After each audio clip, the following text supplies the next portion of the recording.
今天买一朵蘑菇，家人们。话说你们吃这种蘑菇一般是怎么个吃法呀？我一般都是弄汤，基本上就是做个瘦肉蘑菇芥辣汤什么的。我记得去年有个粉丝跟我说过炸蘑菇特别好吃，于是我今天准备做一个炒蘑菇。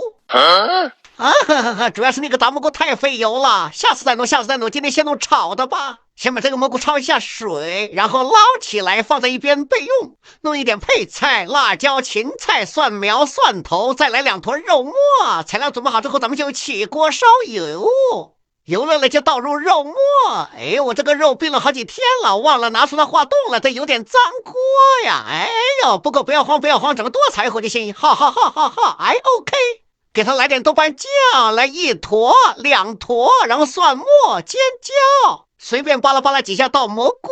话说这个炒蘑菇的话，它是一个下饭菜，口味应该要重一些，是吧？来给它加点生抽，哎，这里不够啊，再来一点。还有必不可少的难得翻炒均匀，这个颜色还挺好看的哈。再给它加一点生粉的水，勾芡一下。炒菜里面有点浓浓的汤汁，那这样是极好的。哎，我刚才是不是忘了放盐了？给它加点盐，不用放太多啊，因为刚才有豆瓣酱，放多了会咸呢。这下炒的差不多，咱们放芹菜，还有蒜苗，再翻几下，把这个芹菜炒样炒熟之后，咱们就起锅，省起来。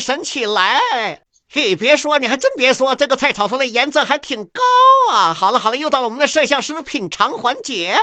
这道菜打几分？打10分。哈，没错，就是10分。那我今天做的这个小炒蘑菇，你们觉得怎么样的，家人们？